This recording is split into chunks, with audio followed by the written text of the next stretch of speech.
Hey guys, welcome back to another episode of Growing Wild Farm and Garden. I'm Roxanne, and this is a beekeeping video.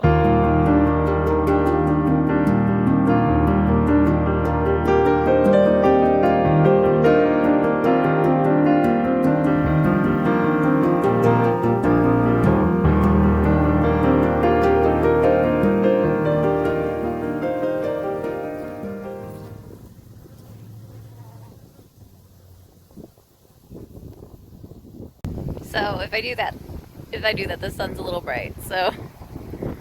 Ah. Well, okay, the sun's a little bright if I try to show you the bee feeder behind me. But, I'm feeding the bees. If you watched my last video on the bees, then you know that they were being robbed and I had to close up everything really early. And since then, I've gotten into them one more time and discovered they have no stores.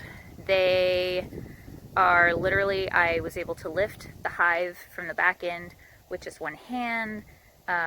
It was just, they're too light, way too light. We actually took off one of the honey supers because it was basically empty, and we had to move frames around from both supers because they were so empty. I didn't even get into the brood box because it was a little cold and I didn't want another robbing situation after I could tell that they didn't have very much going on. So I'm getting out of the wind. So over here, you can see him again. Alpha Hive right there. You can see they're missing one box. I left this one because there were frames that had nectar still in them that they were sort of working on. They must have found nectar somewhere. And there was enough frames that I could give them a little bit of space. So I went ahead and left them that. I wanted to make sure they had whatever they had collected. And then whatever's in the brood boxes, they'll keep. I was always going to do that anyway. Over in Bravo, you can see that it's smaller. It also had a box on top. It had another brood chamber. And when we got in there, they still hadn't touched that top box, which completely surprised me. I was expecting them to have at least built a couple of frames in there, expecting them to have grown, and they haven't. In fact, they're still only on about 7 frames in that bottom brood chamber, which is kind of super disappointing. With all the warmth that we were having and the flow that I thought was coming, I would have expected more. But just like with the seasons, we never really know what to expect here in Northeast Oklahoma. You know, we just have to kind of roll with the punches. And so I took away the big brood box on top because it was empty. All it had was wax frames, wax foundation frames. They hadn't built on it, so I took it away and gave them just the lid and their own little tiny brood box. And hopefully come January, February, when I get back into them again, we will see that they have grown a little bit and I'll get to add that brood chamber back on. I'm hoping Alpha, by around that time, will also be full at the seams and will be filling up this honey super. So let's talk a little bit about what I do to get my bees ready for the winter, just so that you kind of know what's going on, or what we do at least. I'm not going to say that this is right. I'm not going to say that it's wrong. I'm not going to say anything other than this is what I did last year. It worked fine. They were very happy. They ended up growing to a crazy amount, and they swarmed on me quite a few times because I was still a first year beak. Beak is short for beekeeper, for those of you that don't know. And so I didn't know they swarmed a few times off of Alpha. We only managed to catch one of those swarms, and I split it at the end of the season around summertime. So that's where Bravo came from. We caught one swarm out of, I want to say 4, and the primary swarm, that first swarm, is when your old queen goes away, and then you got your cast swarms after that.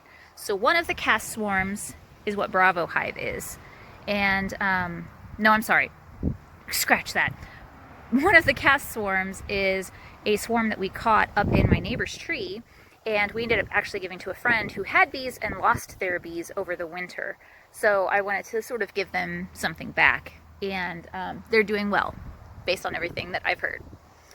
Bravo Hive is, like I said, a split. I split them late in the summer because Alpha Hive looked really full and they were trying to swarm on me. There were lots of swarm cells and I didn't want that to happen again. So this is the things you kind of learn as you go along in beekeeping, is you learn how to look for these things and notice what's going on and then know how to act appropriately.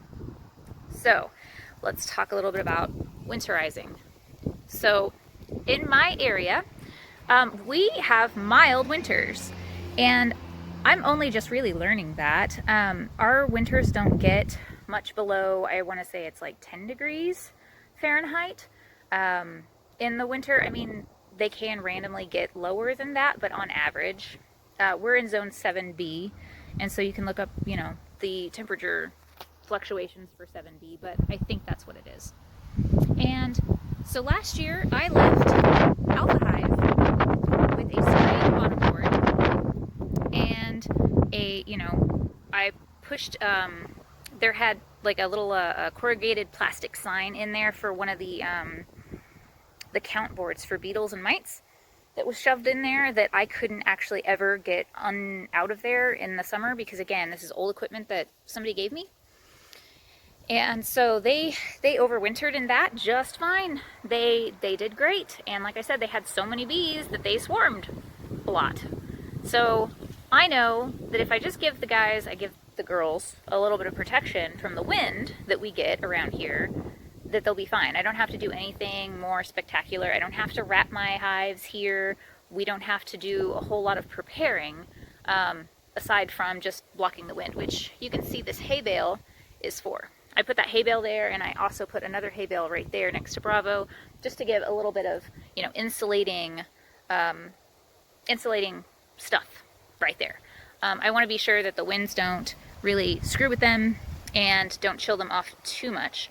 I did go ahead and put in another board underneath my screen bottom board on Alpha because it's a new bottom board, and I went ahead and put that board in. Now on Bravo, all they have is a piece of metal underneath their screen bottom board. There's still about an inch of space that goes underneath it, but I think they'll be fine. They're in a more protected area than Alpha Hive is because that even though it's not very far away, that's actually a lot more protected from the wind than Alpha Hive is here on the corner.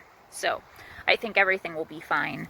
I'm not really too concerned, and that's sort of what we do. So another thing that we do, or that I do, is because of the condensation that does rise from them being heaters whenever it's cold outside, is I put a layer of newspaper right at the top of the top box, and just I lay it across the frames. That way any condensation that comes up and drips down doesn't land on the bees, it lands on the newspaper.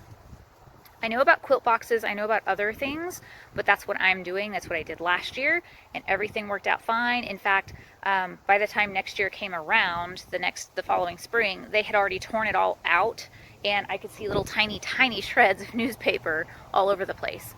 So I'm going to do that again this year, and we're going to find out how that works. I'm sure it'll be just fine. They're actually estimating that we're going to have much warmer weather for this winter than we normally do. And so I'm actually kind of worried more about them getting fed,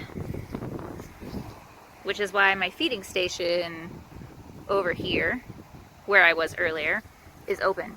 And as long as it's warm enough outside, I'm going to keep feeding them, and I'm going to feed the crap out of them to make sure that they can get as many stores as they can.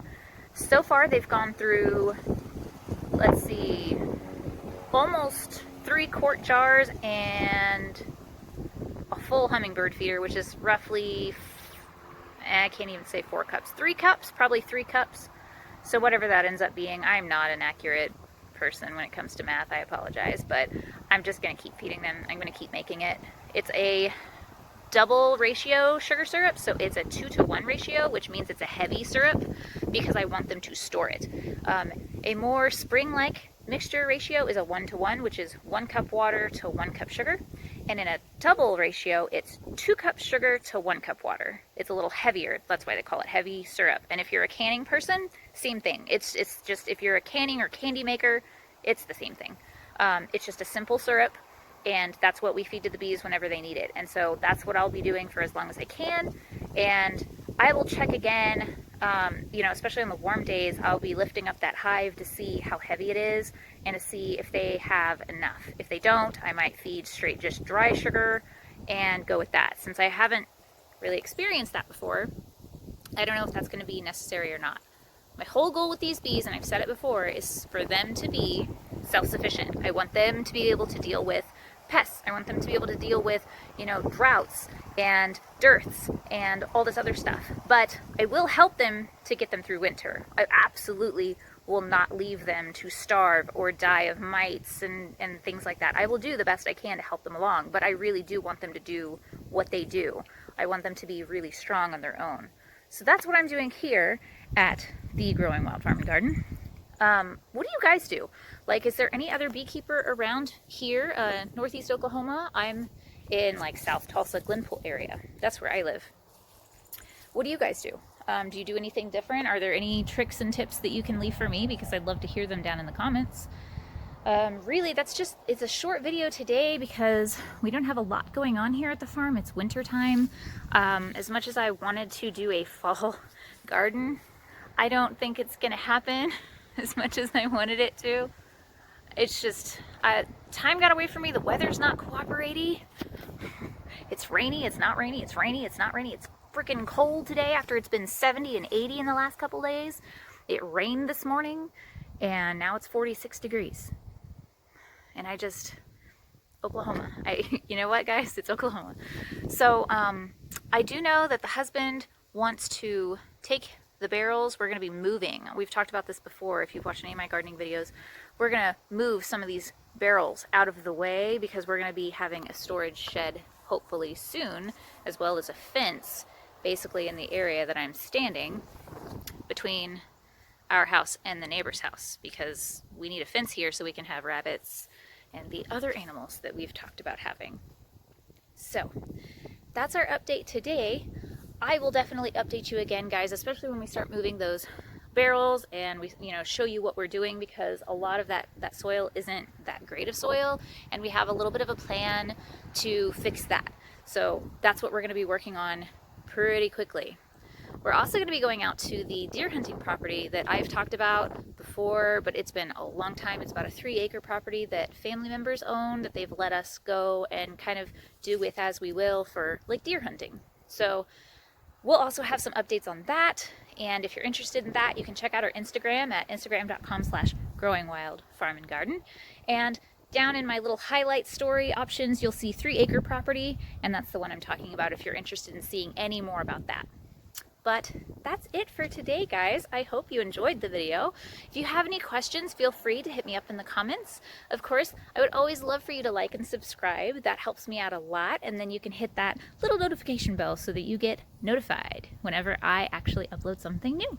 So that's it for today, guys. It's like a good fall day, and I wanted to give you guys an update, and I hope you enjoy the rest of your week. And until then, we'll see you later. And as Luther would say, on Growing Wild Farm and Garden. We'll see you next time.